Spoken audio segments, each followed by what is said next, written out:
Bien, donc on reprend notre TD. La dernière fois, nous étions en train de résoudre la troisième question, de répondre à la troisième question. Donc je vous relis l'équation probabilité, donc question 3. Je vais rechercher l'énoncé. Donc, je vous rappelle l'énoncé général de l'exercice, ce que nous sommes en train de faire. Donc en fait, nous considérons une urne qui contient 10 boules identiques, numérotées de 1 à 10.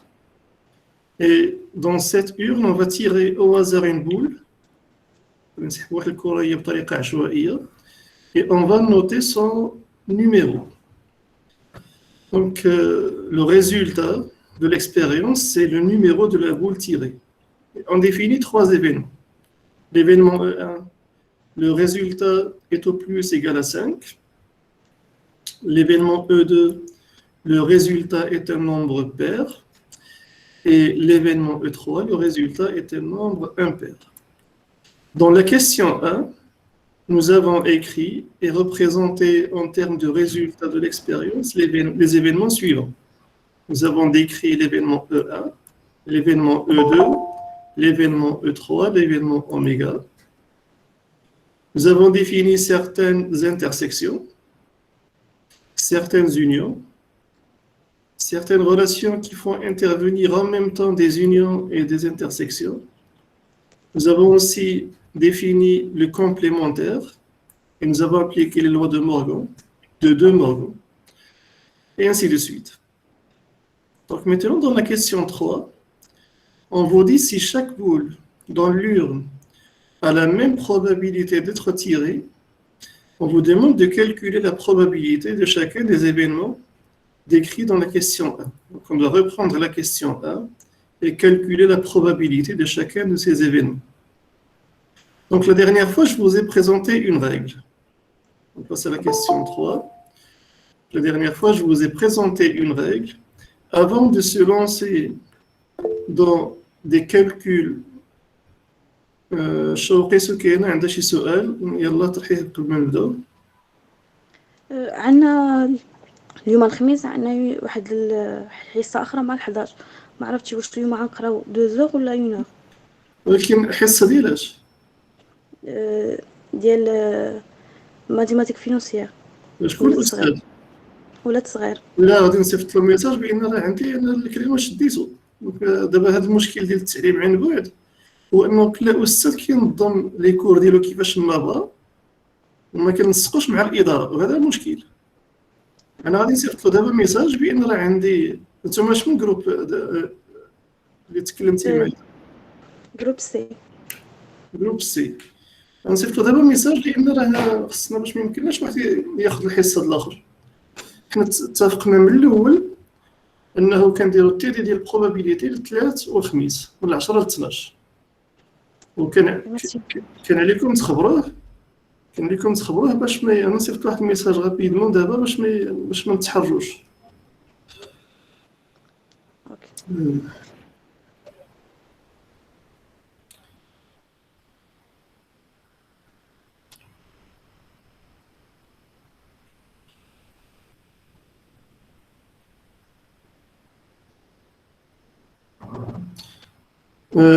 شنو الجروب نتوما سي؟ سي.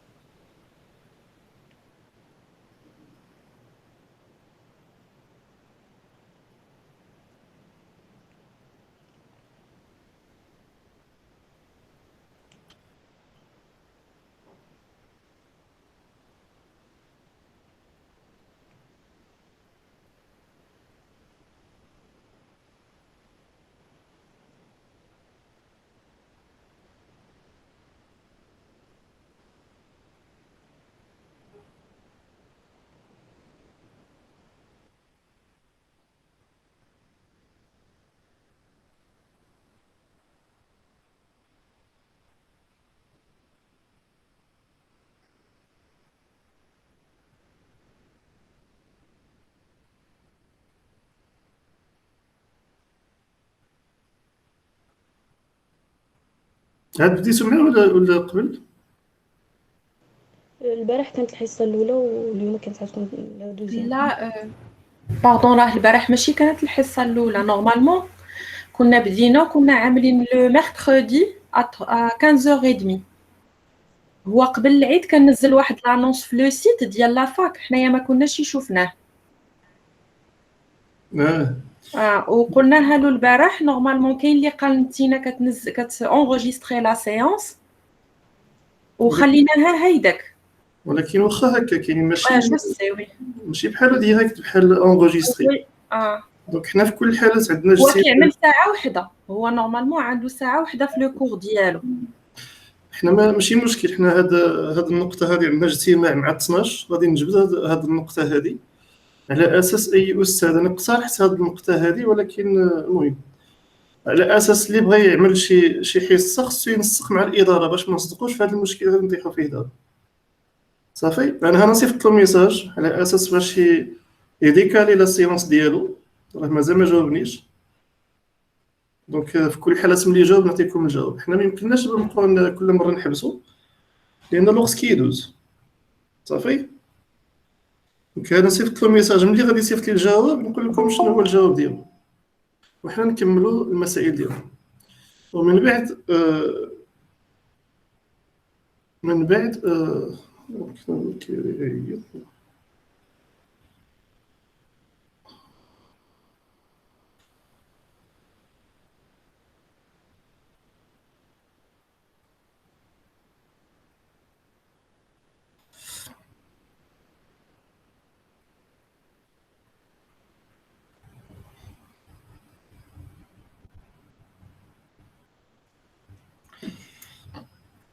دونك باش نحاولوا نتفاداو هاد المشاكل ديال المشاكل التنظيميه هذه مشكل بسيط.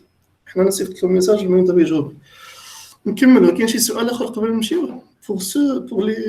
pour les francophones, pour ceux qui ne parlent pas arabe. Donc un problème a été soulevé parce que il paraît qu'en même temps vous avez, ou bien à partir de 11h, vous avez une séance de mathématiques financières. Donc je viens de contacter votre professeur pour décaler sa séance pour ne pas qu'il y ait d'interférence entre les deux. Ça fait, je sais que ma séance est enregistrée et elle sera malgré tout partagée sur ma chaîne YouTube et sur mon compte Facebook, mais un enregistrement ne remplace jamais un cours en direct. Ça fait, parce que là, vous aurez l'occasion de poser vos questions et de revenir sur certaines choses qui ne sont pas claires. العقل هنا ملي كتكون شي حوايج ما واضحاش كيمكن لكم تسولوا ونحبسوا نعاودوا. صافي. Bien, donc on continue. Donc si j'ai une réponse, je vous tiens au courant. Avez-vous d'autres questions ou d'autres remarques avant de continuer notre TD? Ça fait? Bien. Donc on reprend donc le cours. J'étais en train de dire que la dernière fois, nous avons commencé à résoudre, ou bien nous avons commencé à répondre à la troisième question, donc, qui consiste à calculer la probabilité de chacun des événements de la question A en faisant l'hypothèse de l'équiprobabilité. L'hypothèse de l'équiprobabilité, c'est lorsque tous les éléments de oméga ont la même probabilité d'apparaître, d'être tirés. Donc, si je reprends ici mon ensemble fondamental, ou bien l'ensemble des possibilités oméga, donc en fait, c'est une urne. J'ai une urne qui contient donc les boules numérotées de 1 jusqu'à 10. Donc, je vais simplement noter les nombres 1, 2, 3, 4, 5, 6, 7, 8, 9 et 10. Ça fait? Donc en fait ici, on va dire que la probabilité, on a fait l'hypothèse que la probabilité de tirer la boule numéro 1, c'est la même que la probabilité de tirer la boule numéro 2, et c'est exactement la même que la probabilité de tirer la boule numéro 3, etc., jusqu'à la probabilité de tirer la boule numéro 10. Et toutes ces probabilités, puisqu'elles sont égales, nous les avons désignés par P minuscule. Ça fait? Donc, lorsque on a défini la notion de probabilité, donc on a dit en fait une probabilité doit définir deux choses. Une probabilité doit être comprise, donc le P que j'ai ici, doit être compris entre 0 et 1. Donc, une inégalité large.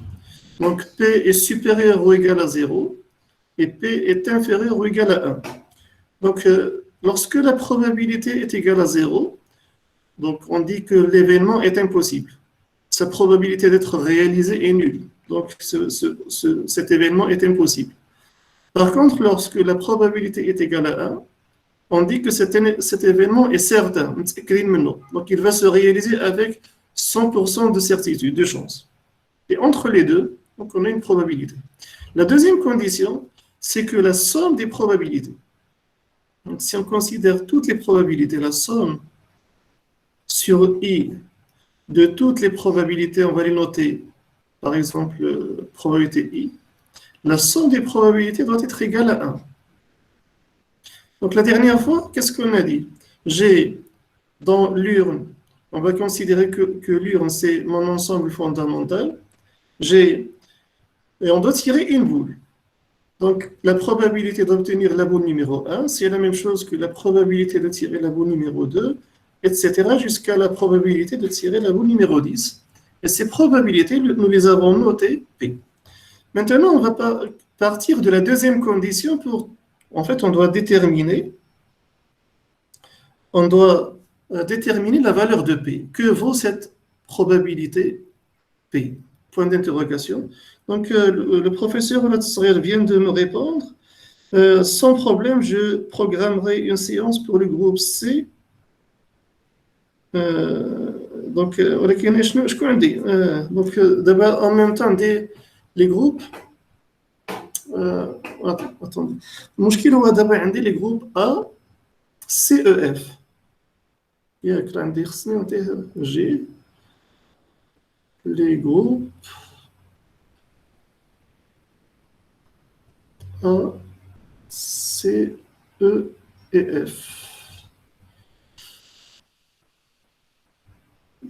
Donc les groupes A, A, C, E, F. Monsieur, nous, le groupe F, on a un prof différent. Probabilité. Non, mathématiques financières. اي لا دونك لا غير باش ناكد له بان راه عندي انا لي جروب ديال التي دي عندي لي 4 جروب A C E F. Voilà, donc je reprends qu'est-ce qu'on disait. Donc là, la probabilité de tirer la boule numéro 1 est égale à la probabilité de tirer la boule numéro 2, et toutes ces probabilités, on a dit qu'elles sont égales à une valeur P à déterminer. Comment déterminer cette valeur P, cette probabilité? On va partir de la deuxième condition. Donc la somme de toutes les probabilités doit être égale à 1. Ça veut dire, en fait, j'ai P1, la probabilité de tirer la boule numéro 1, plus la probabilité de tirer la boule numéro 2, plus la probabilité de tirer la boule numéro 3, etc., jusqu'à la probabilité de tirer la boule numéro 10, ceci doit être égal à 1. La somme de toutes les probabilités doit être égale à 1. Et qu'est-ce qu'on vient de dire? Toutes ces probabilités sont égales à P. Donc si je remplace la probabilité de tirer la boule 1 par la valeur P, plus la probabilité de tirer la boule numéro 2 par la probabilité P, plus la probabilité de tirer la boule 3 par la probabilité P, etc. jusqu'à, on remplace également,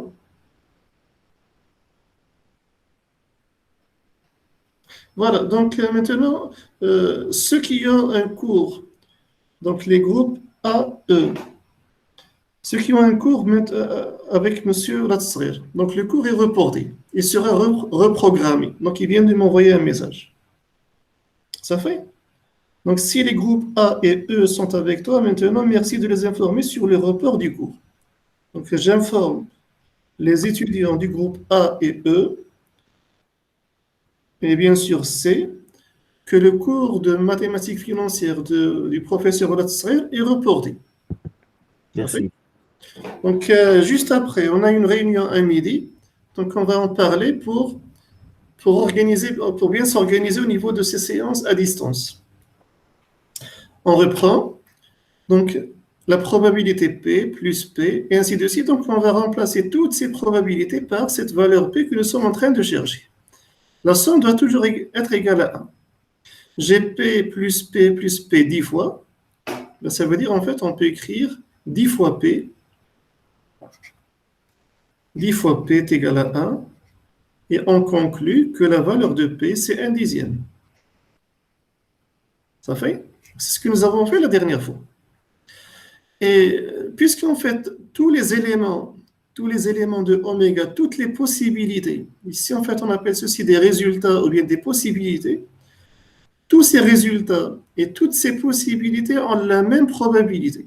Donc, on appelle ceci une équiprobabilité. Équi comme égalité, comme équation. La même probabilité. Et dans ce cas, si on vous demande de calculer la probabilité d'un événement A, par exemple, je vais dire ici, je vais définir au hasard comme ça, en vert, on va dire ça c'est l'événement A. Donc pour calculer la probabilité de l'événement A, donc comment on fait? Donc la dernière fois, je vous ai dit, il faut d'abord vérifier lorsqu'on a une situation d'équiprobabilité, lorsque j'ai une équiprobabilité, ça veut dire les mêmes probabilités, probabilité.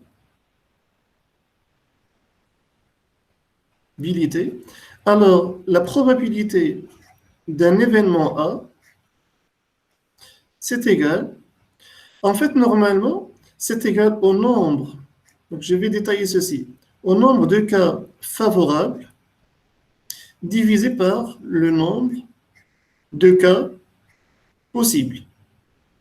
Le nombre de cas, donc NCF, on va dire ici, donc NCF, c'est le nombre de cas favorables.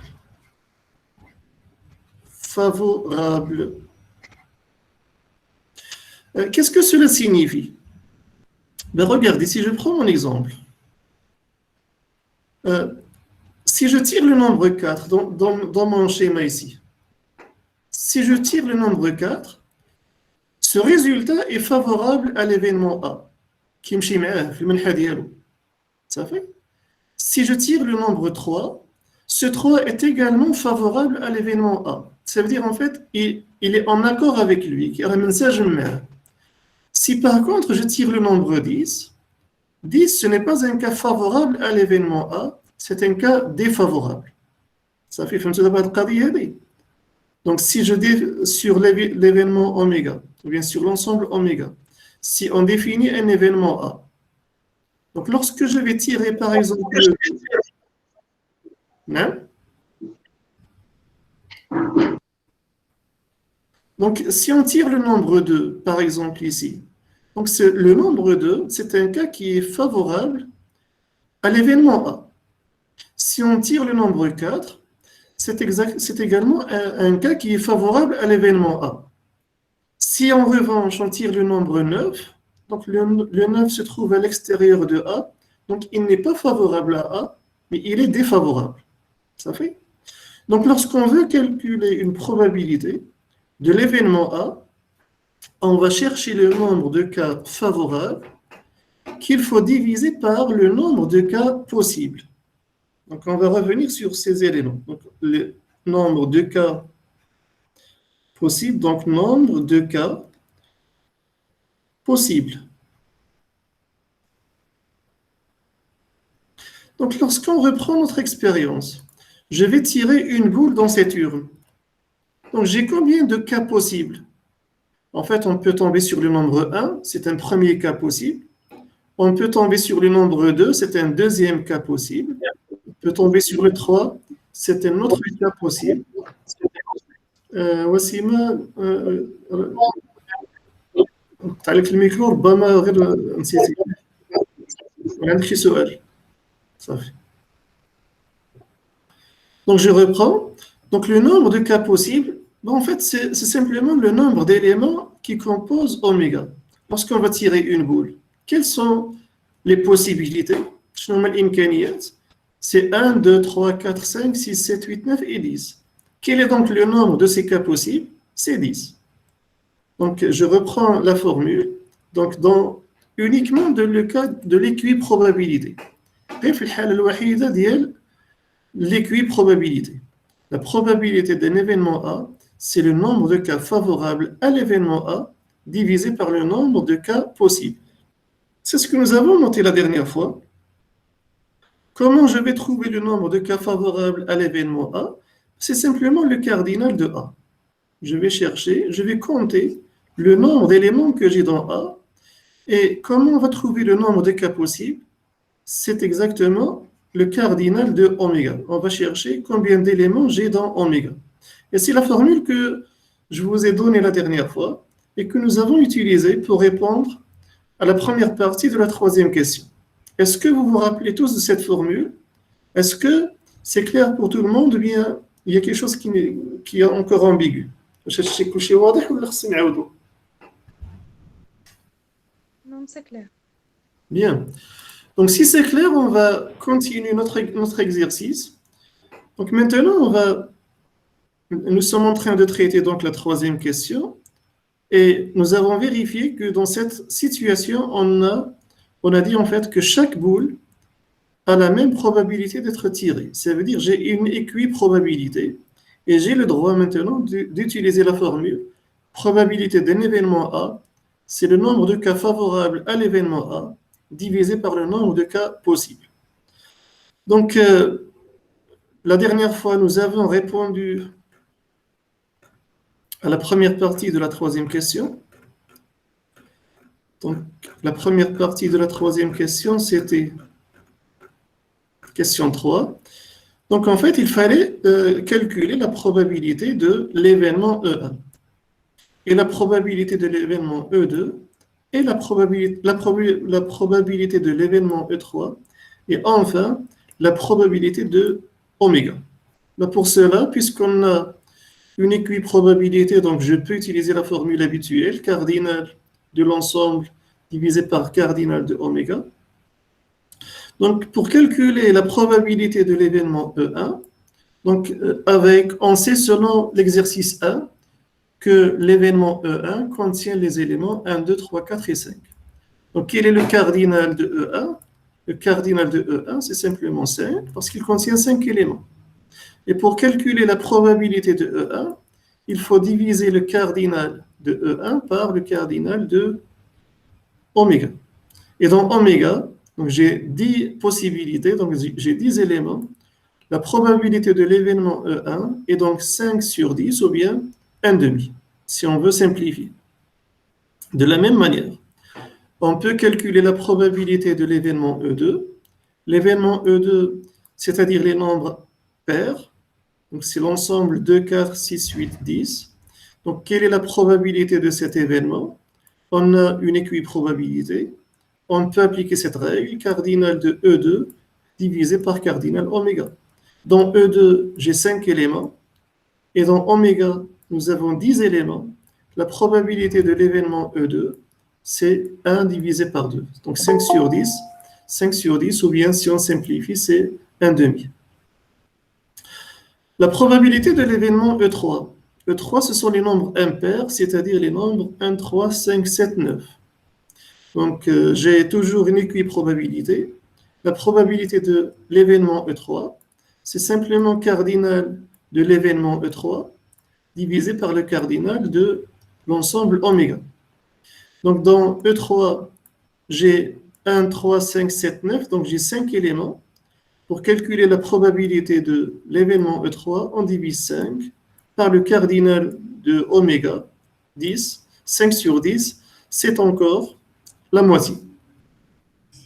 Enfin, on peut appliquer la même formule pour calculer la probabilité de l'événement, bien de l'événement certain, oméga.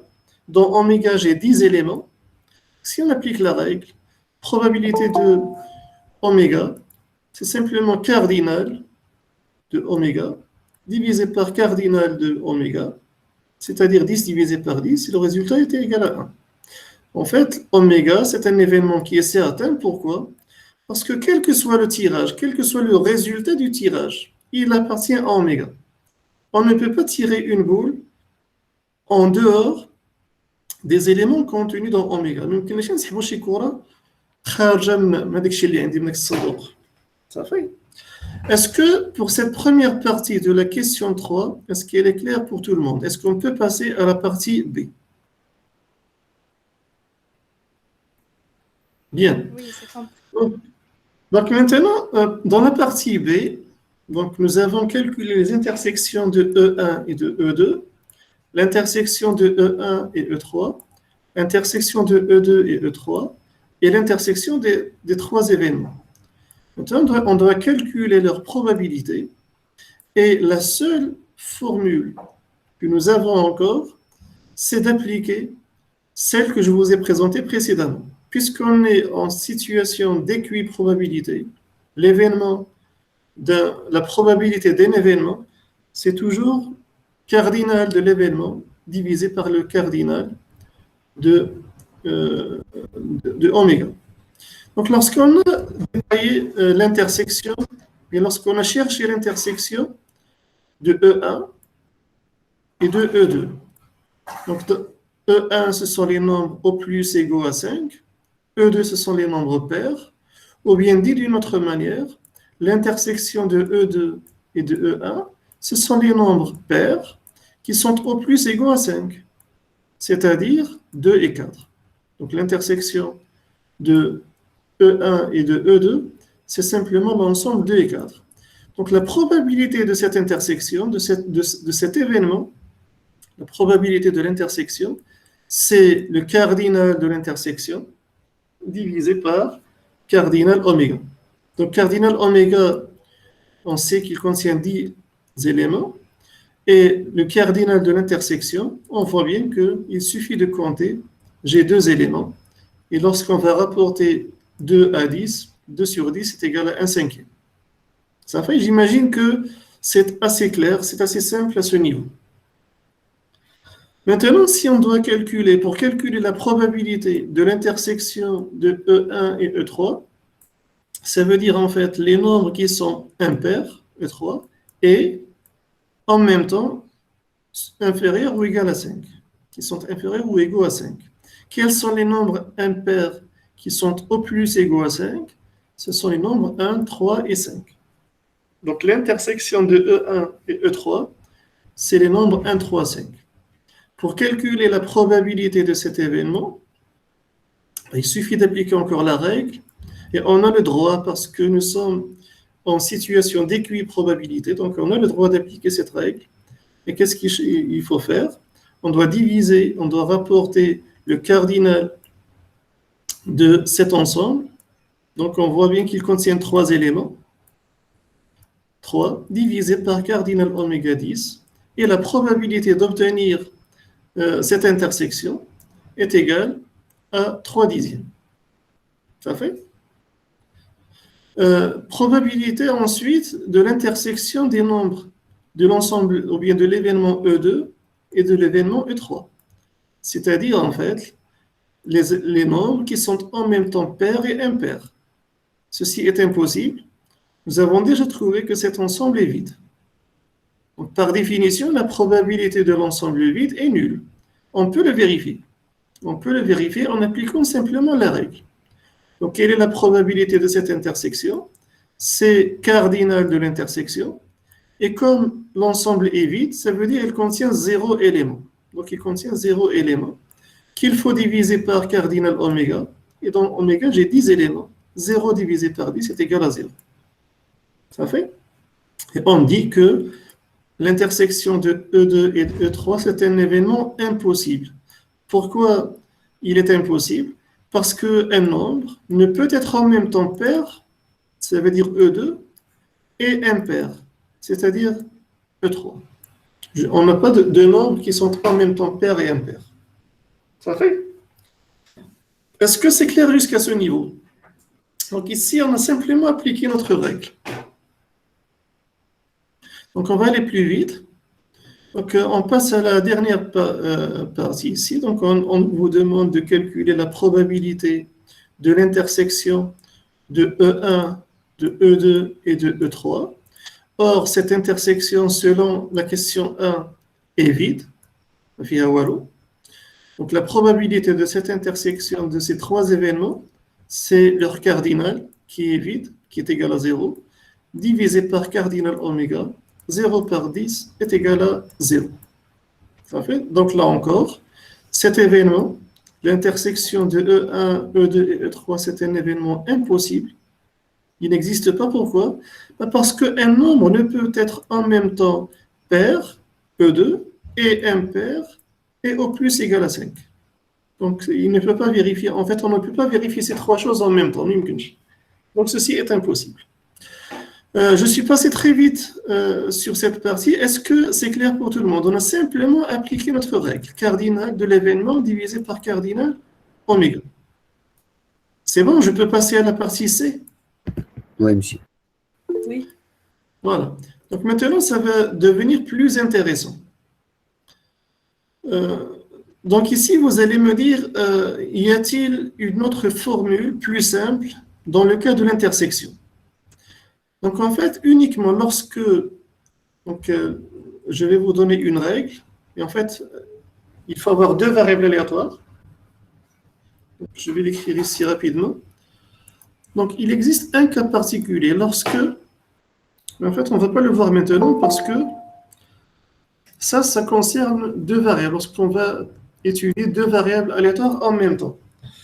Donc, lorsque A et B sont indépendants, يعني مستقلين واحد على واحد. Donc, ils sont indépendants.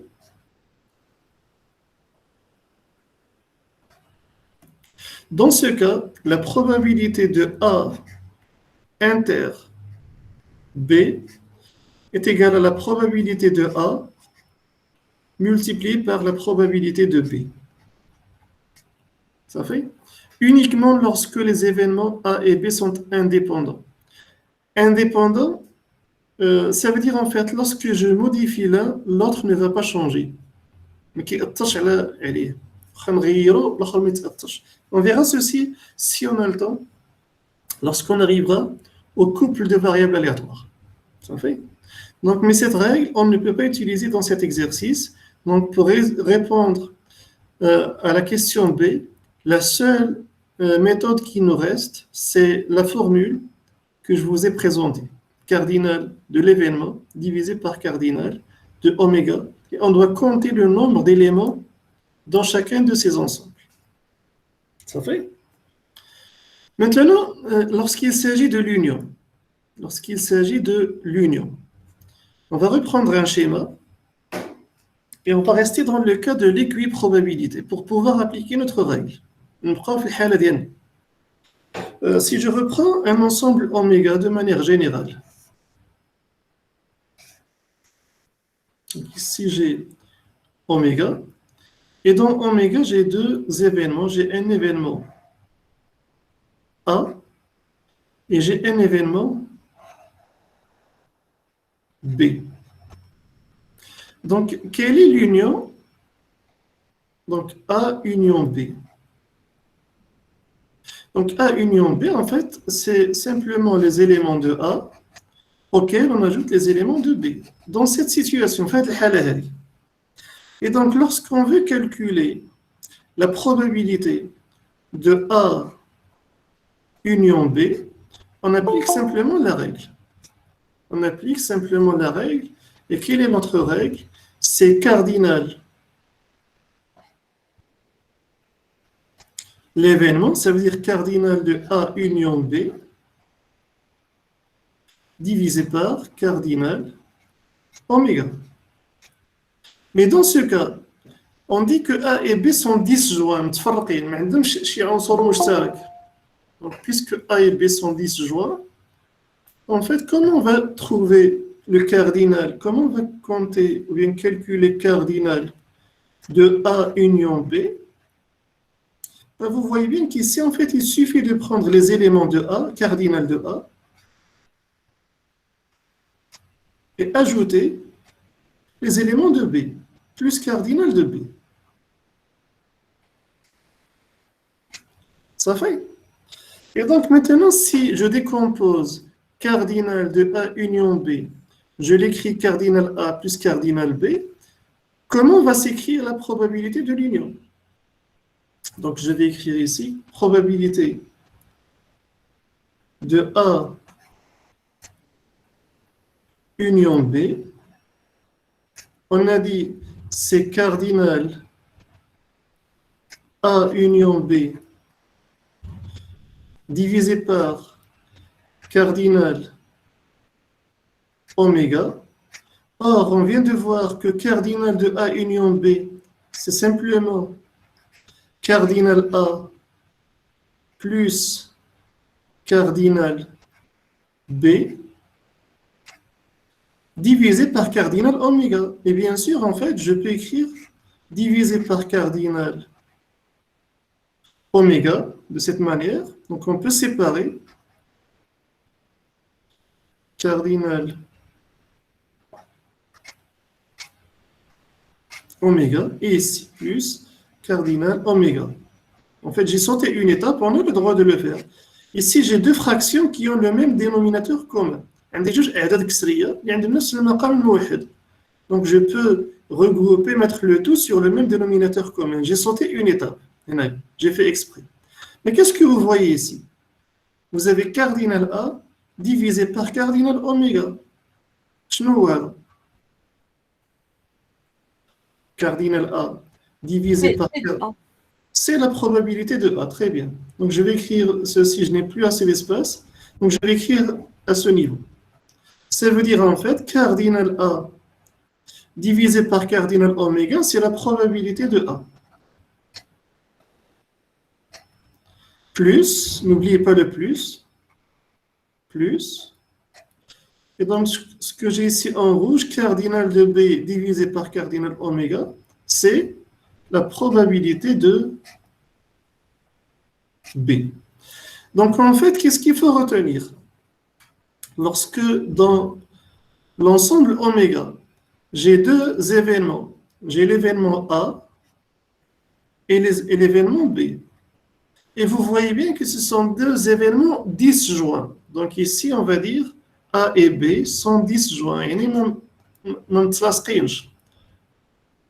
A et B, ils sont séparés, sont disjoints. Le contraire de joint. Ça fait? Donc, dans ce cas, leur intersection, elle est comment? Je mets l'intersection de A et de B. C'est l'ensemble vide. Mais on donne une intersection. Ça fait? Quand on dit A et B sont disjoints, ça veut dire leur intersection est vide. Ça veut dire que A inter B est égal à l'ensemble vide. Ils sont disjoints. Et dans ce cas, la probabilité de A union B, c'est simplement la probabilité de A plus la probabilité de B. Donc, je vais résumer ceci en disant que, donc maintenant pour résumer, lorsque A et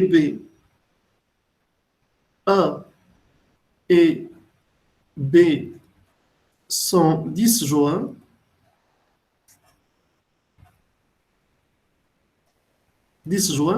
ça veut dire quoi? Ça veut dire que l'intersection de A et B est égale à l'ensemble vide. Alors, dans ce cas-là, la probabilité de A union B, c'est simplement la probabilité de A plus la probabilité de B. Ça fait? Est-ce que vous avez compris cette relation? Nejma. Oui, monsieur. En fait, il faut simplement reprendre la définition d'une probabilité cardinale de l'union divisée par cardinal oméga. Mais cardinal de l'union, je peux dire, dans ce cas disjoint, c'est cardinal A plus cardinal B. Et si on divise cardinal A par oméga et cardinal B par oméga, on obtient probabilité de A plus probabilité de B. Mais ce cas, on va dire, il est très rare. Dans le cas général, je vais vous donner une formule plus générale et celle-ci ne sera qu'un cas particulier. On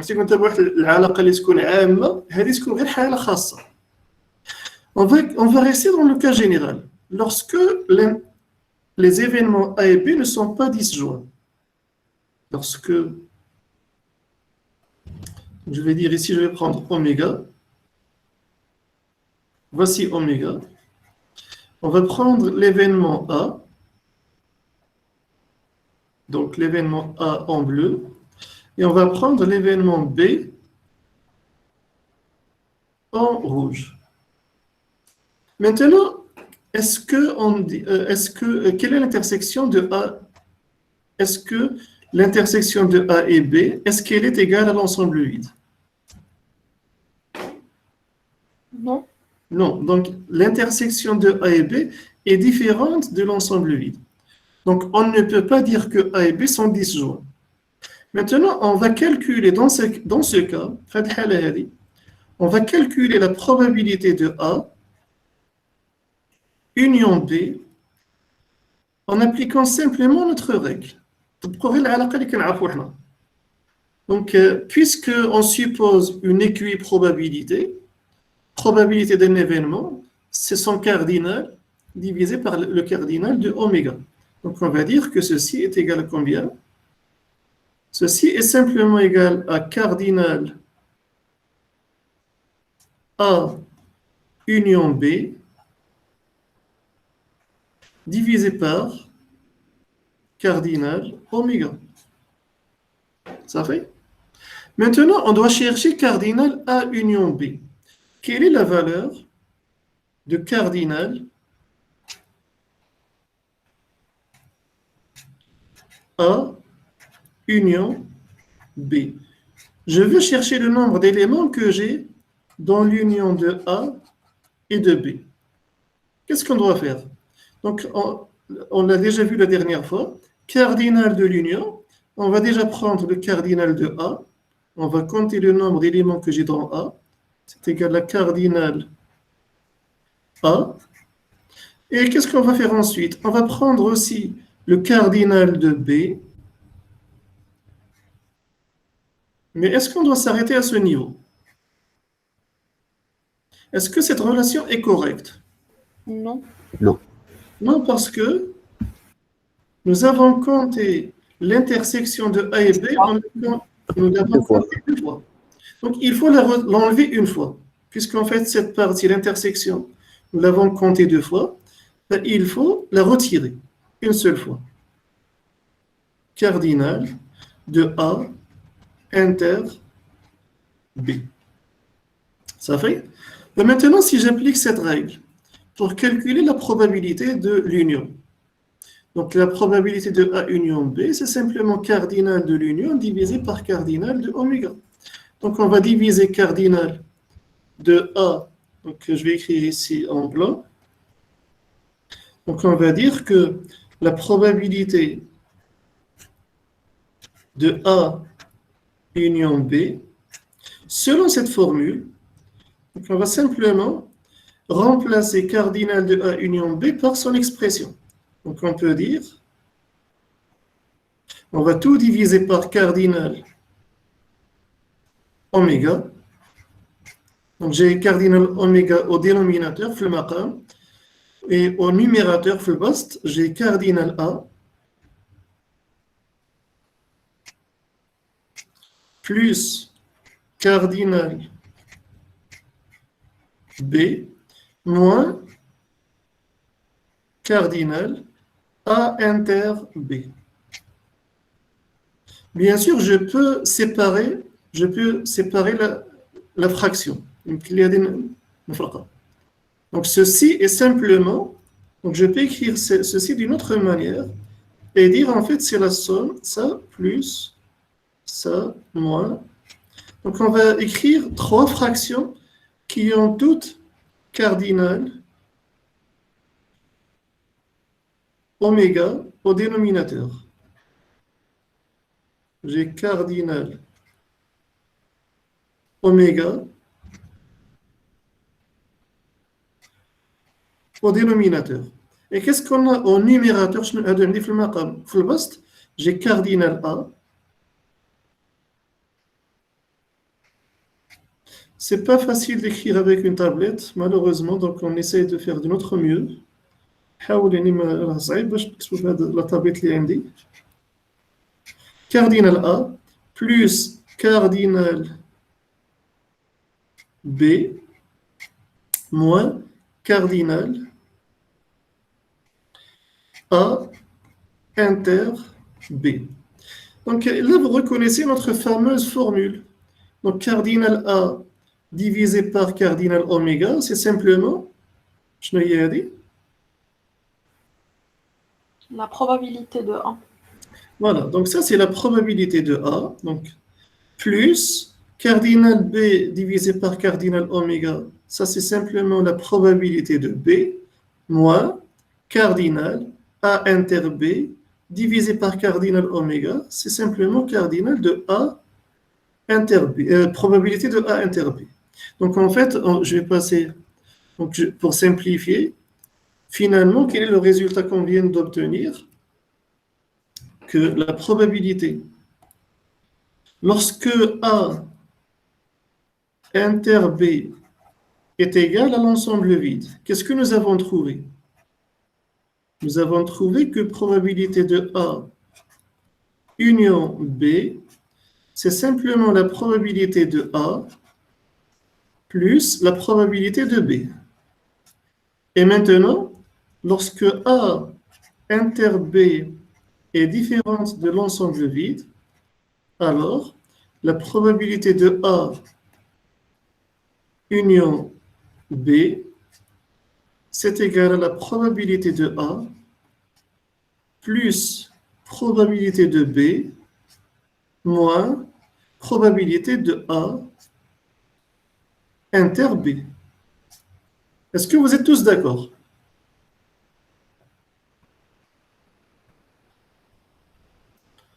Est-ce que vous avez compris cette formule? Et donc, regardez, la deuxième formule, elle est plus générale que la première. La première n'est qu'un cas particulier de la deuxième. Pourquoi? Parce que si A inter B est égal à l'ensemble vide, dans le cas, si en fait j'ai ici une égalité, si probabilité de A est égale à l'ensemble vide, donc quelle est la probabilité de l'ensemble vide? La probabilité de l'ensemble vide ici, c'est 0. Et donc cette partie va disparaître et on va retrouver la formule précédente. Ça fait? Donc ici, la deuxième, c'est un cas général.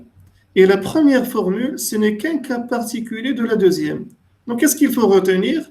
Retenir simplement le cas général.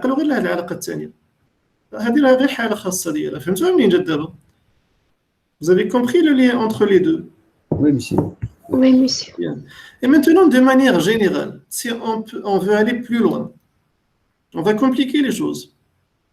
Donc, je vais considérer maintenant un ensemble oméga. Ça, en fait, même si on est en train de passer plus de temps sur cette partie, c'est la base des probabilités. هذا هو الأساس ديال الاحتمالات. نضيع فيه شوية ديال الوقت. Donc, si je considère un ensemble oméga, et dans cet ensemble, j'ai trois événements maintenant. Au lieu d'avoir deux, j'ai un événement A, j'ai un événement B, et j'ai un événement C.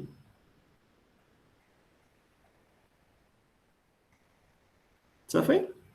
Maintenant, si je vous demande, ou bien si on vous demande de calculer la probabilité de A union B union C. directement, en généralisant ce résultat. On veut simplement généraliser ce résultat. Donc, ce résultat, maintenant, vous savez d'où il vient. Il suffit d'appliquer notre règle. Ou bien, si vous voulez, on peut le faire une dernière fois. On va appliquer simplement la règle. Ça fait? Donc, probabilité de A union B union C. Si on applique la règle, ceci est égal à, on doit tout diviser par cardinal oméga.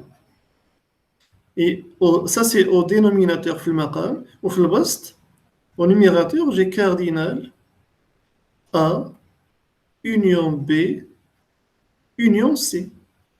Maintenant, la question qui se pose, c'est quelle est la valeur du numérateur ديال البسط. شحال القيمة ديالو؟ cardinal A union cardinal B union cardinal C. Question, est-ce qu'on peut dire que cardinal A, est-ce qu'on peut dire que ce cardinal de A, union B, union C, est-ce qu'on peut dire qu'il est égal à cardinal A plus cardinal B plus cardinal C? Est-ce qu'on a le droit d'écrire cette relation? Oui. Non. Non, en fait, on a le droit de l'écrire dans un seul cas. Si toutes les intersections sont nulles, si A et B et C sont disjoints, mais qui تقاطعوش في مرة. Si les événements A, B et C étaient disjoints, ils n'ont aucun point commun, cette relation serait vraie. Mais le problème dans mon schéma, c'est que, regardez, j'ai l'intersection entre A et B n'est pas vide, parce que j'ai des éléments, voici un point qui appartient déjà à l'intersection de A et de B. L'intersection entre B et C n'est pas vide. J'ai déjà un point qui appartient à l'intersection de B et C. L'intersection entre A et C n'est pas vide, parce que j'ai une intersection, un point. L'intersection entre A, B et C n'est pas vide, parce que j'ai déjà un point qui appartient à l'intersection des trois ensembles. Donc cette formule n'est pas suffisante. Elle est incomplète. Qu'est-ce qu'on doit faire? Donc si en fait on dit cardinal A, nous sommes en train de chercher le cardinal de l'union. Cardinal de l'union, ça veut dire tout ce qui se trouve dans la partie jaune. C'est la partie jaune. Je dois compter le nombre d'éléments que j'ai dans la partie jaune. Si maintenant j'écris cette formule et je dis c'est égal à cardinal A, donc ça veut dire on va compter le nombre d'éléments de A, plus cardinal de B, plus cardinal de C. Vous voyez bien qu'il y a des éléments que l'on va compter plusieurs fois. Donc, qu'est-ce que nous avons fait dans le cas précédent? Donc, nous avons enlevé cardinal de l'intersection de A et B. Ça fait? Donc, pour corriger ce problème, parce que là, j'ai A et B, et l'intersection de A et B, nous l'avons compté deux fois. Lorsque on cherche le cardinal de l'union, il faut enlever cardinal de AB une fois. Donc maintenant, à votre avis, qu'est-ce qu'on doit faire ici? Donc, on doit, première chose, j'ai l'intersection de A et B, on l'a calculé deux fois, on l'a compté deux fois. Donc il faut enlever, il faut prendre cette formule et enlever cardinal de A inter B. Qu'est-ce qu'il faut enlever encore? Cardinal A inter C. Cardinal de A inter C. Cardinal de B inter C. Cardinal B inter C. Est-ce qu'on a fini ou bien est-ce qu'il reste encore quelque chose? Cardinal A inter B inter C. Cardinal, je vais l'écrire en rouge. cardinal A inter B inter C. Cardinal A inter B inter C. Qu'est-ce qu'on doit mettre ici? Plus. Ça devient plus. Pourquoi? Parce qu'en fait, l'intersection, on l'a supprimé plus que ce qu'il fallait. Ouais. On l'a supprimé. Cette intersection, elle appartient déjà. Il y a un élément de cette partie qui est naya. Donc, on l'a déjà enlevé une fois. Et on l'a enlevé une deuxième fois. Et enlevé une troisième fois. Ça fait donc il faut la remettre une fois. Ça fait. Et donc, en fait, la règle générale, c'est que on va commencer par cardinal d'un seul élément, cardinal A plus cardinal B plus cardinal C. Et ensuite, lorsqu'on a deux événements, on va mettre moins cardinal AB, moins cardinal A inter C, moins cardinal B plus C. Et lorsqu'on a trois événements, donc on doit reprendre plus, etc. On doit alterner les signes. Ça fait, Oui, monsieur. donc maintenant, si on applique, si on remplace tous ces éléments dans la formule de la probabilité, donc directement, qu'est-ce qu'on aura? Donc on aura en fait probabilité, je vais l'écrire en blanc. Donc si on doit remplacer cardinal de A union B union C, donc de cette formule, dans cette formule, je vais écrire directement parce que j'ai plus assez d'espace, la probabilité de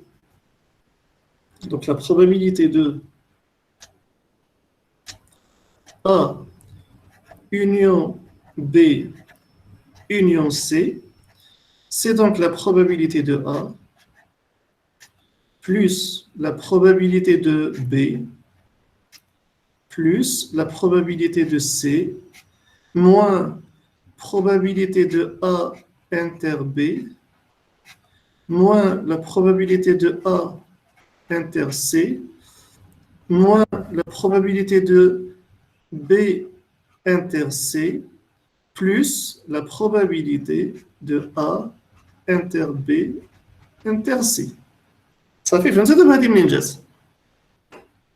manière générale. Donc vous avez cette formule dans le cours de votre professeur. Juste une remarque, parce que là, au lieu d'écrire à chaque fois, par exemple, A inter B inter C, on peut l'écrire d'une autre manière. On peut simplement écrire A, B, C. Donc l'intersection de A et B, on peut aussi l'écrire A, B. Ça fait?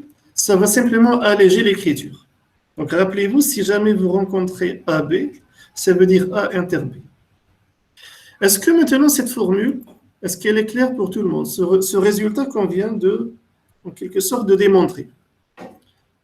Et bien sûr, regardez, dans le cas particulier où les événements A, B et C sont disjoints, si leur intersection est vide, ça veut dire cardinal de A inter B est égal à 0, cardinal de A inter C est égal à 0, cardinal de B inter C est égal à 0, et cardinal de A inter B inter C est égal à 0. Et donc, dans ce cas, le cardinal de A union B union C, c'est simplement cardinal A plus cardinal B plus cardinal C. Et la probabilité, elle sera simplement égale à la probabilité de A plus la probabilité de B plus la probabilité de C, parce que le reste, les autres probabilités seront nulles. Ça fait une sorte de. Est-ce que c'est un peu clair? Oui, monsieur, c'est clair. Donc, tout part, Oui, tout part de la fameuse formule. Donc, il faut commencer par se poser une question. Est-ce que tous les résultats sont équiprobables? Donc,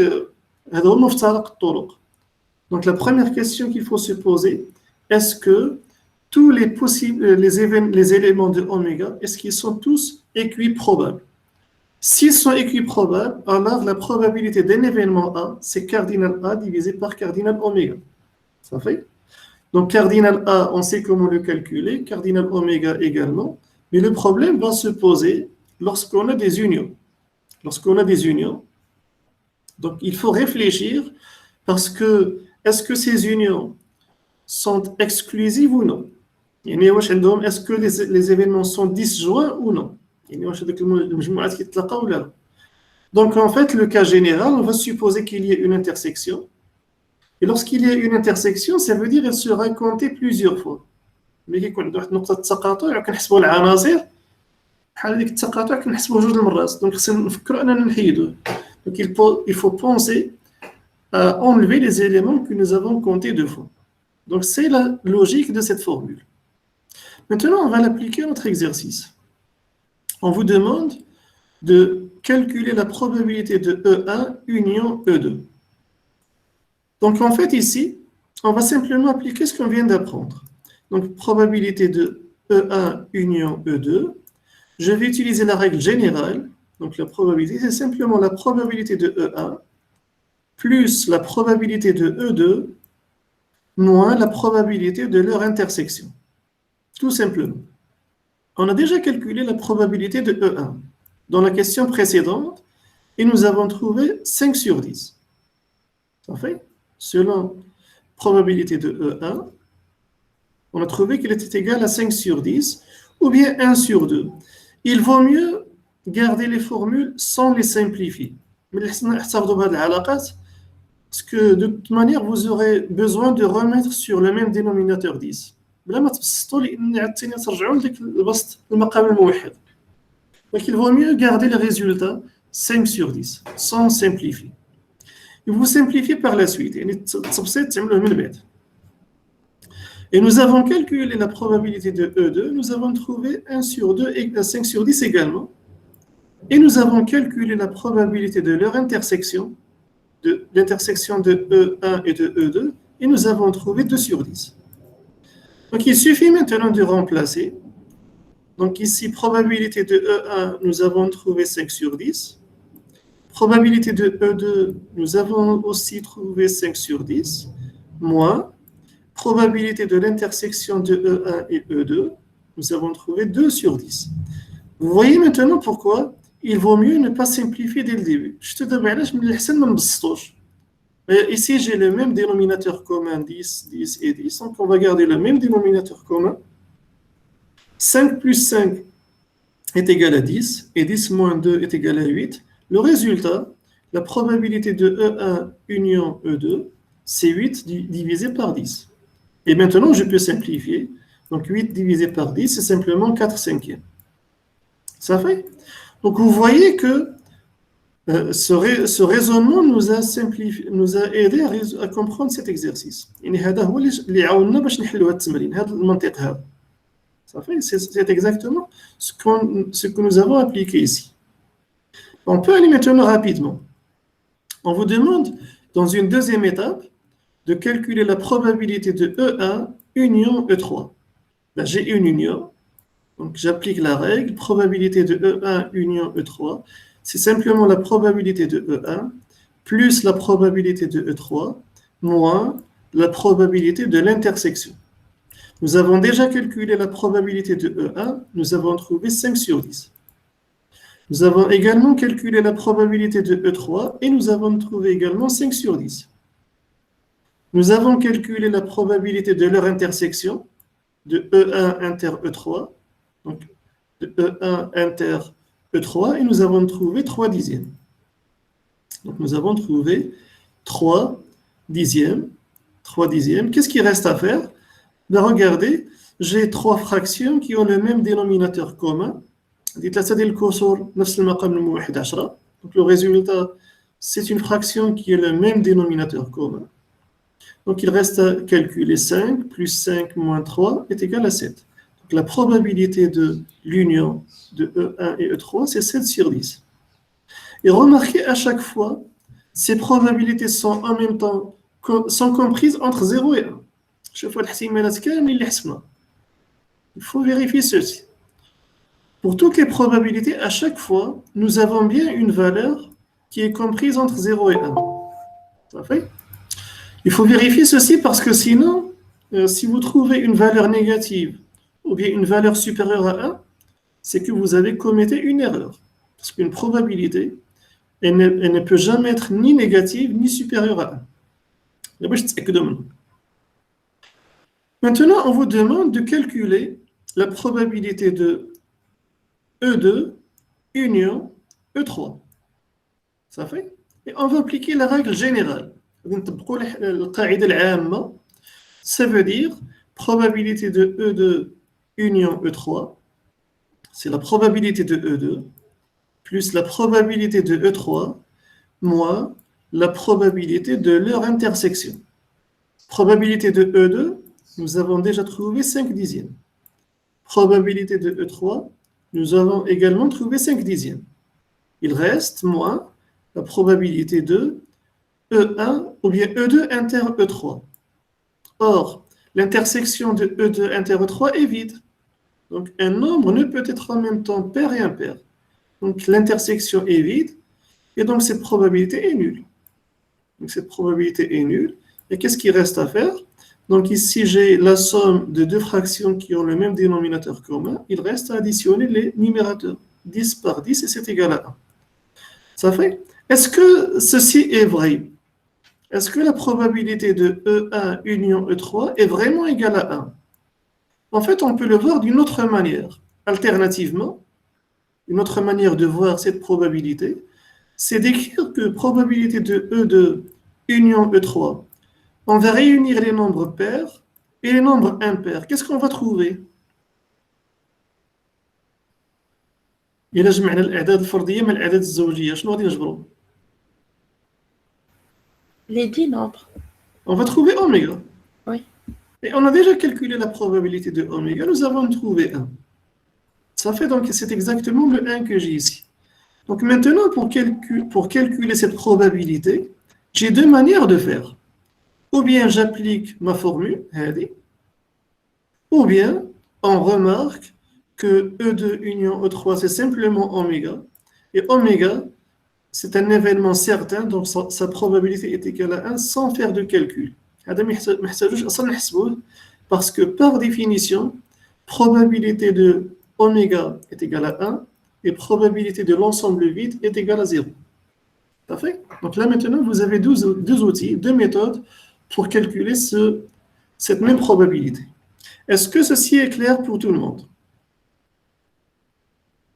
Y a-t-il des questions ou des remarques? Ça fait? Bien. Oui, est-ce que dire que deux événements sont disjoints, c'est la même chose que dire que deux événements sont indépendants? Non, d'accord. Il ne faut pas confondre disjoint et indépendant. Quand on dit disjoint, ça veut dire leur intersection est vide. Et quand on dit intersection vide, ça veut dire qu'ils ne peuvent pas se réaliser en même temps. Comme dans le cas des nombres pairs et des nombres impairs. Ça fait? Je ne peux pas réaliser en même temps, je ne peux pas avoir en même temps un nombre qui est pair et impair. Donc ce sont deux événements disjoints. Et parfois on dit qu'ils sont incompatibles. Ça fait? Par contre, la notion d'indépendance, quand on dit l'indépendance, c'est que déjà il faut avoir deux variables. C'est qu'on a des juges ça fait? On dit par exemple, en économie, lorsque vous allez étudier la macroéconomie, par exemple, on va vous présenter le modèle de consommation keynésien. Donc, le modèle de consommation keynésien, je vais vous écrire rapidement la formule. Bon, en fait, quelle est cette loi, la loi de Keynes, la loi psychologique de Keynes? C'est en fait lorsque, ici on suppose Y, c'est le revenu d'un ménage, Y, un salaire, ou bien le revenu, ce que gagne une famille, le métro.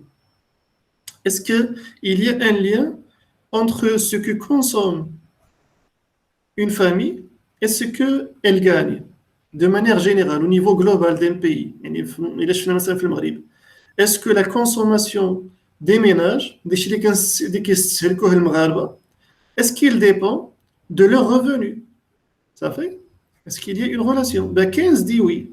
Il y a en fait une relation qui s'écrit, donc petit c plus, on va dire ici grand, on va dire ici c'est C0, ici c'est petit c.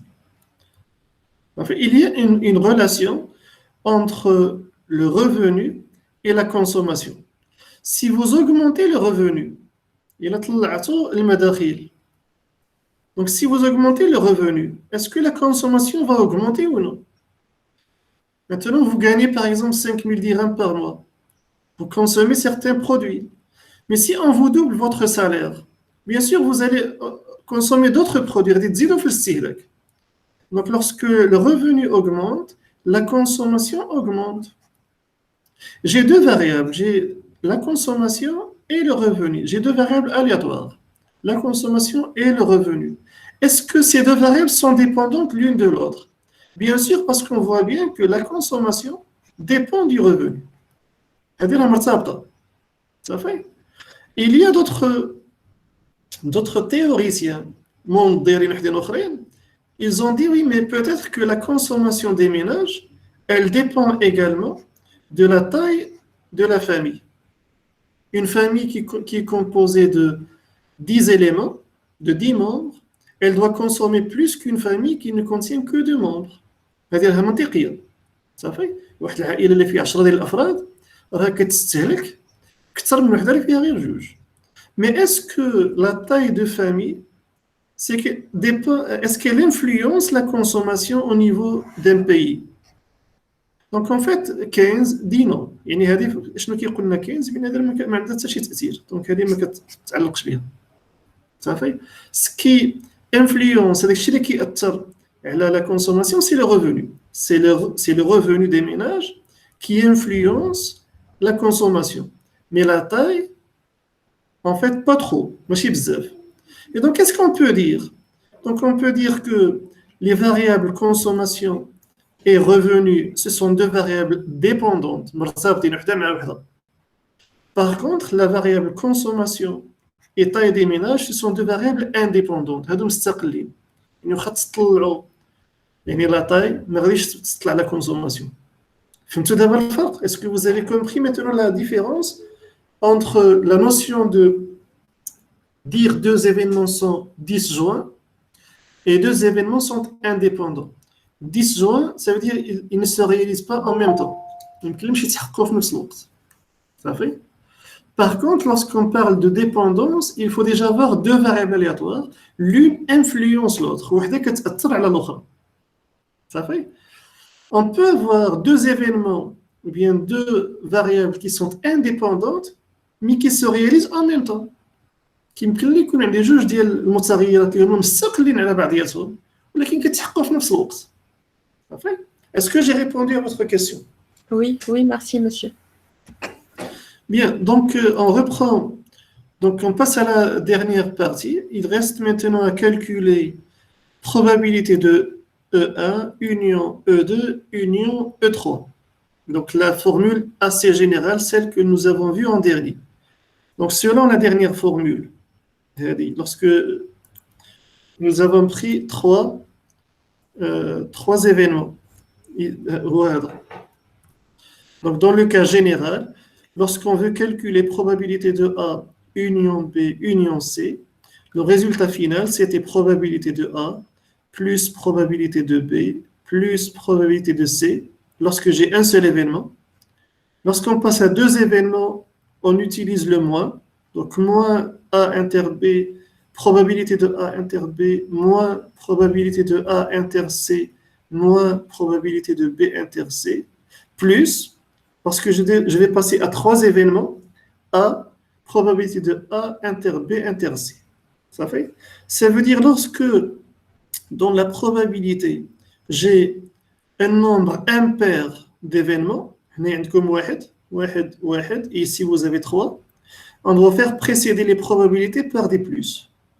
Comme plus, plus, plus et plus. Lorsque j'ai un nombre impair d'événements. Lorsque j'ai un nombre pair, AB, AC, BC, on doit faire précéder la probabilité par un signe moins. Ça fait? Et donc si vous voulez à titre d'exercice, c'est la Bresso, vous pouvez le faire à titre d'exercice. On peut le résoudre ensemble la prochaine fois. Réfléchissez chez vous. Quelle sera, dans le cas toujours de l'équiprobabilité, احنا باقيين في الحالة ديال l'équi-probabilité. Probabilité. Quelle est donc la probabilité de A union B union C union D? Regardez, j'ai 4 événements maintenant. Donc, quelle sera cette probabilité? Bon, on peut le faire rapidement en généralisant cette règle. Donc, je vais, avant de mettre les signes, on va d'abord chercher toutes les intersections possibles. Donc, j'ai probabilité de A. Lorsque j'ai un seul événement, probabilité de A, probabilité de B, probabilité de C, probabilité de D. Donc là, j'ai toutes les probabilités dans lesquelles j'ai un seul événement. Maintenant, je passe à toutes les probabilités qui contiennent deux événements. Donc, probabilité de A. Je vais écrire rapidement AB, ça veut dire A inter B. Probabilité de AC, c'est-à-dire A inter C. Probabilité de AD, c'est-à-dire probabilité de A inter D. Probabilité de BC, c'est-à-dire probabilité de B inter C.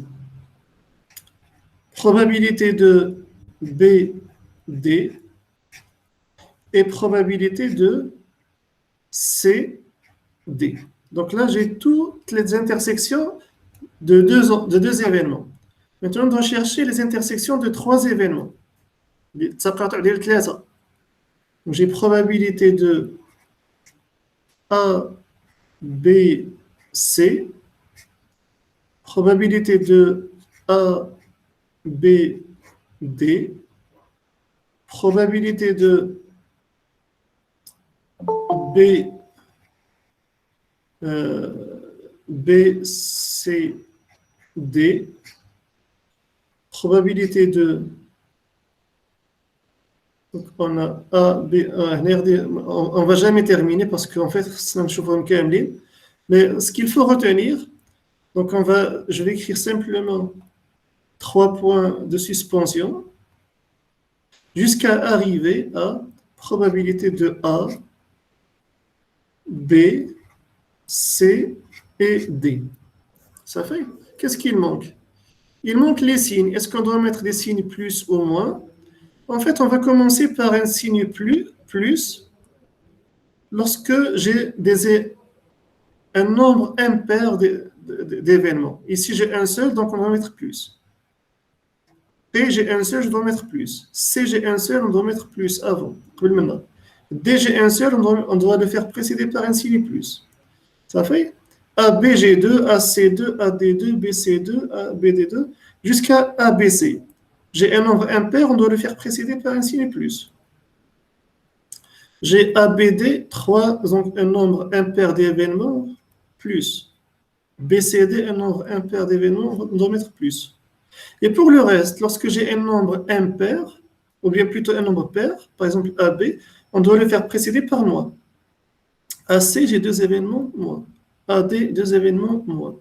BC, 2 événements, moi. BD, 2 événements, moi. CD, 2 événements, moi. Et ABCD, 4 événements, c'est un nombre pair, donc moi. Ça fait, donc vous voyez bien que maintenant, lorsqu'on a l'intersection, ou bien l'union de 4 événements, la formule devient assez longue. Ça fait. Mais le principe maintenant, à mon avis, est devenu plus clair. D'abord, ça fait. Donc vous voyez bien comment on peut développer, généraliser cette formule. Est-ce que cette généralisation est claire pour tout le monde?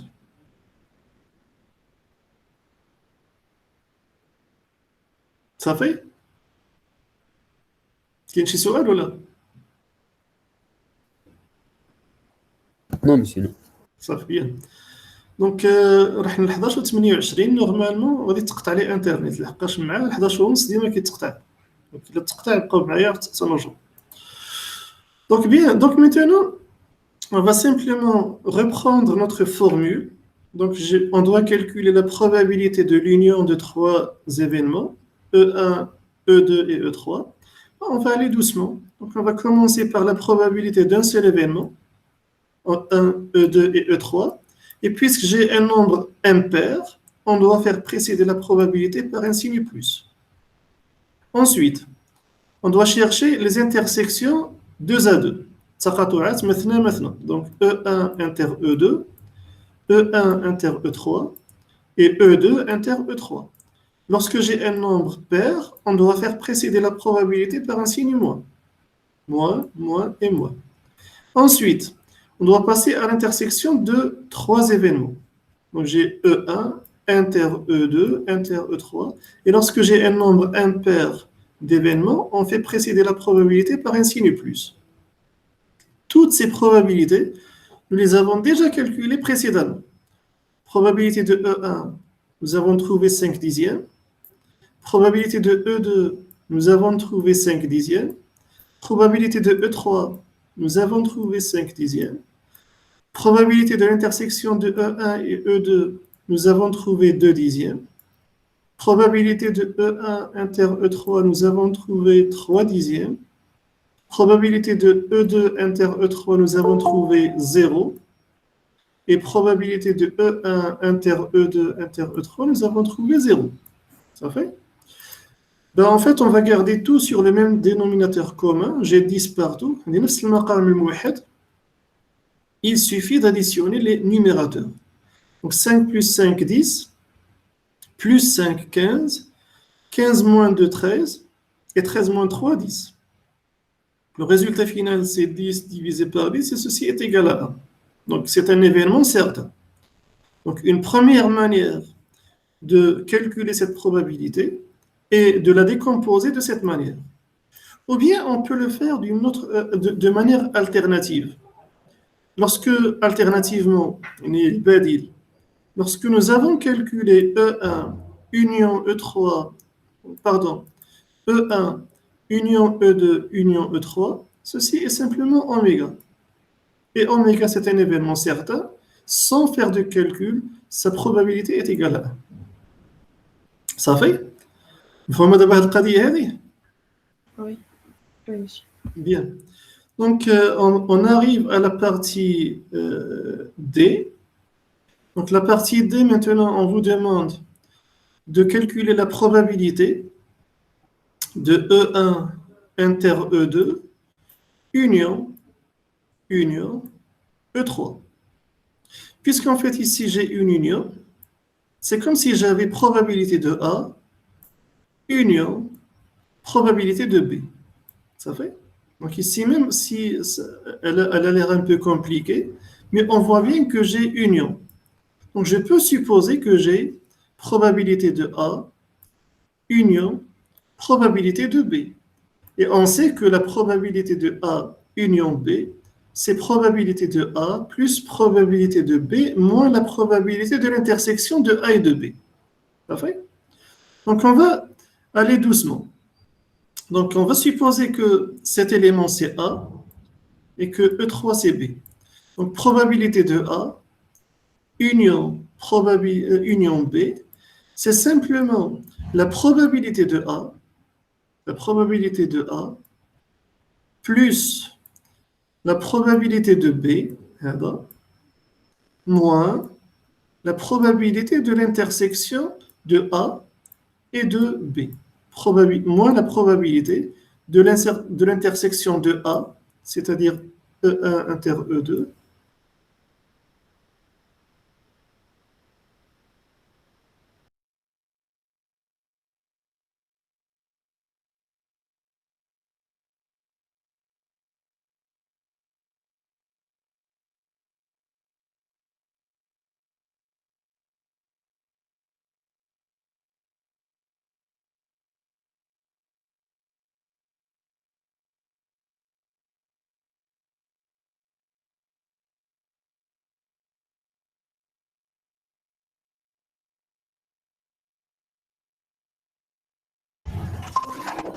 ben voilà, je savais, donc la connexion a été interrompue.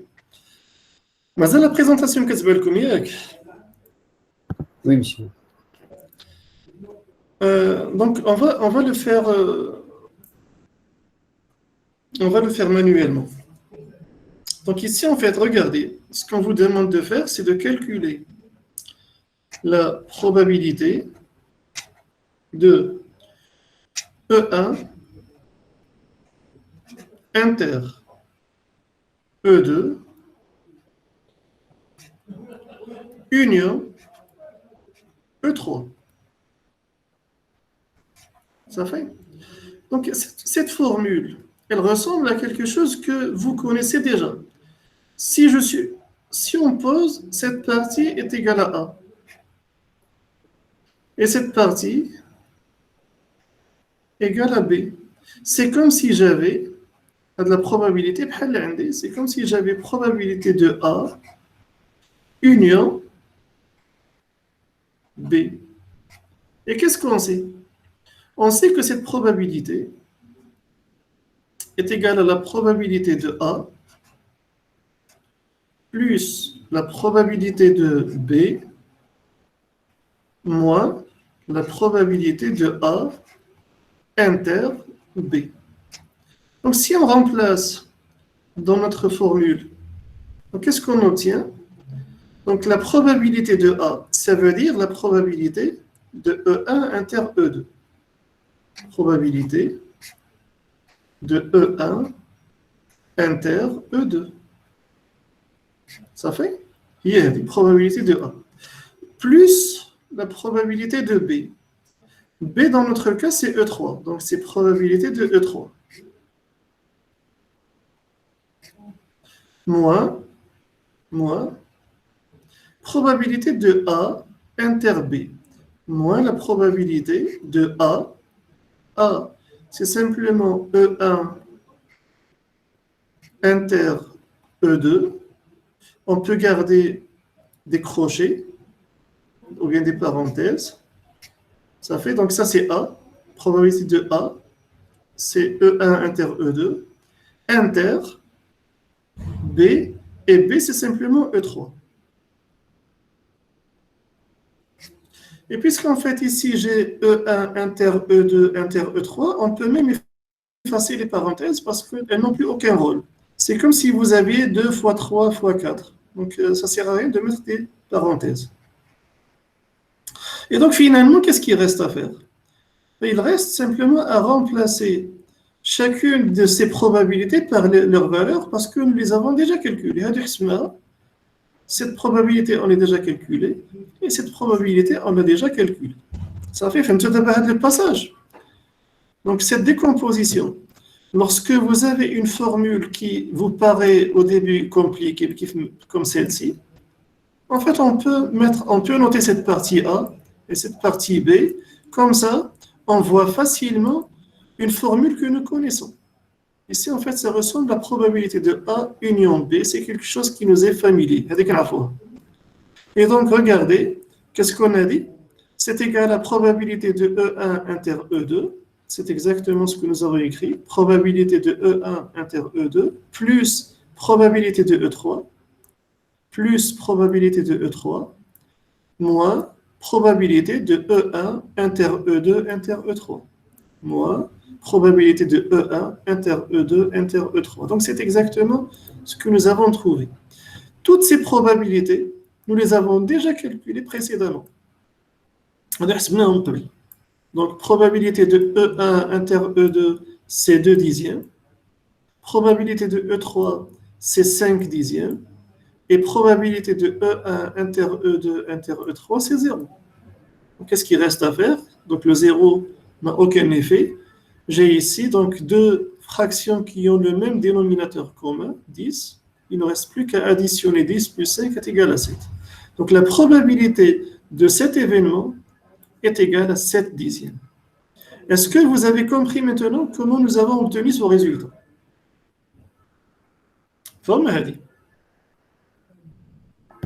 Oui. Ça fait ma chez Soal. Bien. Maintenant, la deuxième partie, probabilité de E1 union E2, entre parenthèses, inter, E2 union E3. Nous avons déjà trouvé dans l'exercice, dans la question 1, que cette relation, c'est exactement celle-ci. Pourquoi? Ici, en fait, on peut remarquer que j'ai union E3 union E3 que l'on peut mettre en facteur. Donc ici, regardez, on peut mettre union E3 en facteur. Et qu'est-ce qui va rester? Il va rester E1, E1, inter, inter, E2. E2. Donc finalement, cette formule, c'est la même que celle-ci. Donc ça ne sert à rien de faire le calcul, puisqu'en fait, ce qu'on vous demande de faire, de calculer ici, cette probabilité. Donc ici, il suffit de factoriser, si on a le droit d'utiliser ce terme. Donc il suffit de factoriser par union E3, ça fait, le mettre en facteur, et garder le reste. Cette probabilité, on vient de la calculer précédemment, probabilité de E1 inter E2, le tout, union E3. Probabilité de E1 inter E2, le tout, union E3. Cette probabilité, on vient de la calculer, elle est égale à 7 sur 10. Ça fait? Bien. Donc, passons rapidement à la partie, à la question E. Donc, on vous demande ici de calculer la probabilité du complémentaire de E1 union E2. Donc, je vous rappelle simplement et rapidement la formule. Quelle est la probabilité d'un complémentaire? Donc, je reprends un schéma. Donc, si j'ai ici un ensemble oméga, et dans oméga, j'ai un événement A, et le reste, c'est son complémentaire. Donc, vous êtes bien d'accord que cardinal oméga est égal à, si je dois compter le nombre d'éléments que j'ai dans oméga, je compte le nombre que j'ai dans A, c'est donc cardinal A plus, et le reste. Le reste, ça veut dire cardinal du complémentaire. Cardinal du complémentaire de A. Est-ce que jusque-là, c'est clair? J'ai dans un ensemble oméga un événement A et son complémentaire. On est bien d'accord que cardinal oméga, donc c'est simplement cardinal A plus cardinal de son complémentaire. Et à partir de ce résultat, qu'est-ce qu'on peut écrire? On peut écrire que le cardinal du complémentaire est égal à combien? Selon cette formule. Si on veut isoler cardinal complémentaire, ce sera cardinal oméga moins cardinal A. Ça ferait une maille. C'est cardinal oméga moins cardinal A. Est-ce que vous êtes tous d'accord sur ce résultat? هذه النتيجة هذه مش متفقين معي. متفقين معي ولا؟ Oui. Maintenant, si on veut calculer la probabilité, on vous demande de calculer la probabilité du complémentaire de A. Et on suppose qu'on a toujours une équiprobabilité. En fait, on va simplement appliquer la règle. C'est cardinal oméga. Et ici, en fait, c'est cardinal complémentaire de A. Ça fait? Et donc, cardinal complémentaire de A, on peut le décomposer. Donc, on peut écrire comme ça. On peut écrire donc cardinal. J'ai le même dénominateur commun, donc on peut le décomposer. Ici, j'ai cardinal oméga. Donc ici, le cardinal de A bar, du complémentaire, c'est cardinal oméga moins, donc le moins, et cardinal A. Est-ce qu'on peut simplifier cette écriture? Qu'est-ce que vous remarquez? Cardinal oméga divisé par cardinal oméga, c'est égal à combien? 1. C'est égal à 1. Et cardinal A divisé par cardinal oméga, je n'ai dit. Probabilité de A. Probabilité de A. Donc finalement, la probabilité du complémentaire, on vient de les démontrer. Probabilité du complémentaire de A, c'est simplement 1 moins la probabilité de A. Voici donc le nouveau résultat à retenir. Probabilité du complémentaire de A, c'est simplement 1 moins la probabilité de A. Ça fait, est-ce que cette relation est claire? Je vous conseille donc de travailler, faites des groupes. Je ne sais pas si c'est possible maintenant à distance. Mais au moins faites des groupes et reprenez toutes ces démonstrations. Ça fait, il faut que ça devienne mécanique. Ce sont ce genre de démonstrations qui vous aident à retenir ces formules. Et surtout lorsque vous les expliquez à quelqu'un d'autre. حاولوا اللي يفهم شي حاجه يشرحها لجارو ولا لصاحبه ايتترا. علاش؟ لان ملي كتشرحوا له هذه العلاقات عاد كتعقلوا عليهم مزيان. صافي. Donc l'apparence, en apparence في الظاهر, la probabilité semble compliquée, mais en vérité c'est quelque chose qui est très simple. واخا كيبانوا الاحتمالات في الظاهر ديالهم صعاب، الا فهمتوا هذا المنطق راه مسهل. صافي. Donc on va appliquer donc cette formule à notre question. Maintenant on doit calculer la probabilité d'un complémentaire. Et donc, selon ce qu'on vient de voir, la probabilité du complémentaire de A, c'est simplement 1 moins la probabilité de A. Sauf que A, dans notre exemple, c'est E1 union E2. Donc, probabilité de E1 union E2, on l'a déjà calculée. Donc, il suffit de remplacer maintenant. Donc, je garde le 1 moins. Et on garde la valeur de probabilité de l'union 4 cinquièmes. Et 1 moins 4 cinquièmes est égal à 1 cinquième. Donc ici, on n'a rien fait. On a simplement remplacé. Ça fait.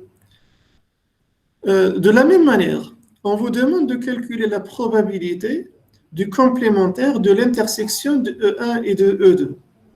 Donc la probabilité d'un complémentaire, c'est par exemple la probabilité du complémentaire de A, comme on vient de voir, c'est 1 moins probabilité de A. Mais A, dans notre exemple, c'est E1 inter E2. Nous avons déjà calculé cette probabilité précédemment. Nous avons trouvé 1 cinquième. Et donc, la probabilité du complémentaire, c'est 1 moins 1 cinquième. Et ceci est égal à 4 cinquièmes. Et remarquez encore une fois, à chaque fois, les probabilités sont comprises entre 0 et 1. Ça fait? La dernière question, c'est, on vous demande de calculer la probabilité du complémentaire de E1 union probabilité du complémentaire de E2 union la probabilité du complémentaire de E3. Et maintenant, on peut le faire de différentes manières. Cette probabilité, on peut la calculer de différentes manières. Première méthode. En fait, cette probabilité, elle ressemble à probabilité de A union B union C. Et on a vu que probabilité de A union B union C, on commence par écrire les probabilités d'un seul événement. Donc ici, probabilité d'un seul événement, E complémentaire de E1, plus la probabilité d'un seul événement, donc le complémentaire de E2, plus la probabilité d'un seul événement complémentaire de E3. Et regardez, j'ai un seul événement, j'ai fait précéder la probabilité par un signe plus. Ensuite, on doit chercher l'intersection 2 à 2. On va chercher l'intersection du complémentaire de E1 et du complémentaire de E2. Et on doit chercher l'intersection du complémentaire de E1 et du complémentaire de E3. Et on doit chercher l'intersection du complémentaire de E2 et de E3. Comme ici j'ai deux événements, l'intersection de deux événements, donc un nombre pair, on doit faire précéder la probabilité par un signe moins, selon la formule générale que nous avons démontrée. Il reste à trouver l'intersection des trois événements. Intersection du complémentaire de E1 et du complémentaire de E2 et du complémentaire de E3. Et comme j'ai un nombre impair, on doit faire précéder d'un signe plus. Ça fait? Ben, qu'est-ce qu'on sait? Donc, on sait que la probabilité d'un complémentaire, la probabilité du complémentaire de E1, on peut la réécrire 1 moins la probabilité de E1. Ça fait? Ça, c'est pour la probabilité du complémentaire de E2. Plus, on peut faire la même chose pour la probabilité du complémentaire de E2. On applique la règle, c'est simplement 1 moins la probabilité de E2. Plus, et en appliquant encore la même formule, probabilité du complémentaire de E3, C1 moins la probabilité de E3. Et tous ces éléments, on les a déjà calculés, bien sûr. Moins, qu'est-ce que cela vous rappelle ici? Probabilité du complémentaire de E1, inter, probabilité du complémentaire de E2. Cela vous rappelle les lois de De Morgan. Donc, je peux mettre le tout sous la même barre à condition d'inverser le symbole. Probabilité du complémentaire de E1 inter le complémentaire de E2, c'est simplement la probabilité du complémentaire de E1 union E2. Et puisqu'en fait ici j'ai la probabilité du complémentaire, regardez par la suite, je vais simplement écrire 1, je vais remplacer cette expression ici par 1 moins probabilité de A.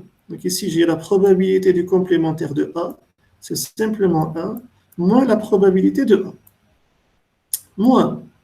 Donc ici, en fait, il n'y a rien à simplifier. Donc voilà, donc on continue. Mais regardez, probabilité de E, du complémentaire de E1, inter, le complémentaire de E3. Là encore, je peux utiliser une loi de Morgan. Donc on peut tout mettre sous la même barre, à condition d'inverser le symbole. J'avais une intersection, ça devient une union. Donc, cette probabilité du complémentaire de E1 union E3, on peut la remplacer par la suite ici par, donc en gardant le moins à l'extérieur, bien sûr, mais cette probabilité, on peut la remplacer par 1 moins probabilité de E1 union E3. La même chose pour probabilité du complémentaire de E2, inter, complémentaire de E3. Donc, en vertu des lois de De Morgan, donc on peut fusionner la barre du complémentaire à condition d'inverser le symbole. Donc, probabilité du complémentaire de E2 inter complémentaire de E3, elle peut s'écrire probabilité du complémentaire de l'union et non plus de l'intersection. Probabilité du complémentaire de l'union. Et cette expression, on va la remplacer ici. Donc ici, j'ai probabilité d'un complémentaire, ça devient 1 moins probabilité de l'événement. Et enfin, qu'est-ce qui reste? Il reste ici la dernière probabilité, probabilité de E1 complémentaire, inter la probabilité du complémentaire de E2, inter la probabilité du complémentaire de E1, inter complémentaire de E2, inter le complémentaire de E3. Et bien sûr, on peut encore appliquer la loi de De Morgan, fusionner la barre, à condition d'inverser les symboles, les intersections deviennent des unions. Et là maintenant, j'ai la probabilité d'un complémentaire, et on sait que la probabilité du complémentaire de A, c'est 1 moins la probabilité de A. Donc regardez, donc ces passages, à première vue, ceci vous semble compliqué, mais une fois que vous avez compris vos règles et comment fonctionner, donc tout ceci devient simple. Donc qu'est-ce qu'il reste à faire finalement? En fait, tous ces éléments, nous les avons déjà calculés.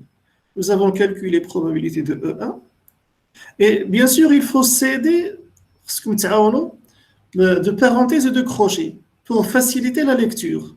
Et surtout lorsqu'il y a des signes moins. Parce qu'on doit pour ne pas se tromper de signe. Ça fait?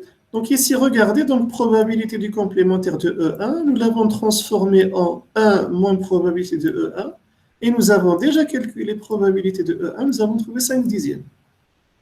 Donc au début, on ne simplifie rien.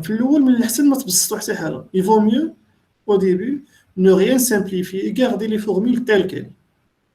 Donc, si vous remplacez toutes ces probabilités que nous avons déjà calculées dans les questions précédentes par leur valeur, et vous faites le calcul, vous allez trouver 1. Est-ce que ceci est correct? En fait, on peut le vérifier en répondant, bien en calculant cette probabilité d'une autre manière. Ça fait? On peut calculer cette probabilité d'une manière alternative. Comment on va faire? on peut commencer, au lieu de décomposer cette probabilité, on peut commencer directement par appliquer une loi de De Morgan. J'ai ici des complémentaires partout. On peut les fusionner à condition d'inverser les symboles. J'ai des unions qui deviennent des intersections. Donc ici, en fait, probabilité du complémentaire de E1, union complémentaire de E2, union complémentaire de E3, en application de la loi de De Morgan, ça devient probabilité du complémentaire de E1 inter E2 inter E3. Donc la probabilité d'un complémentaire, du complémentaire de A, c'est simplement 1 moins la probabilité de A. A, dans votre cas, c'est E1 inter E2 inter E3. Et cette probabilité, on l'a déjà calculée. On a trouvé que E1 inter E2 inter E3, c'est l'ensemble vide. En fait, on ne peut pas avoir deux nombres qui est en même temps pair et impair et au plus égal à 5. Donc, c'est l'ensemble vide. La probabilité de l'ensemble vide, c'est 0. Et comme j'ai un complémentaire, 1 moins 0 est égal à 1. Et le 1, c'est exactement le résultat que nous avons trouvé précédemment. Ça fait? Donc, tout simplement. Donc, comme j'ai dit, à première vue, donc, ces formules vont vous sembler compliquées. Mais elles sont très simples, il suffit de comprendre la logique des probabilités que je vous ai expliquées. Est-ce que vous avez des questions ou des remarques sur ce que nous avons fait jusqu'à aujourd'hui?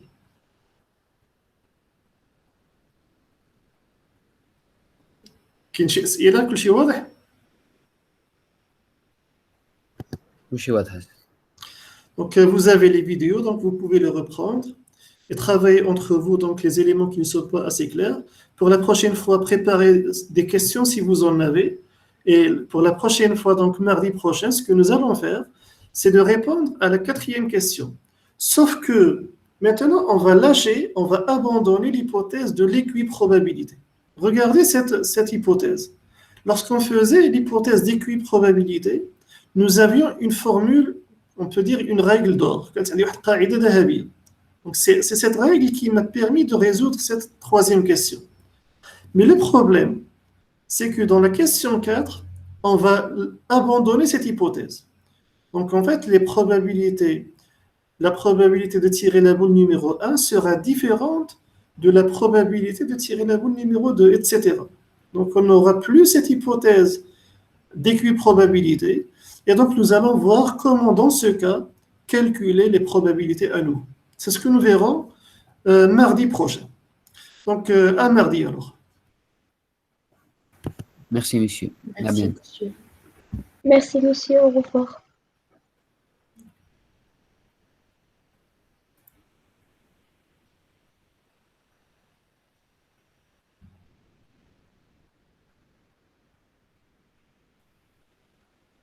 Donc,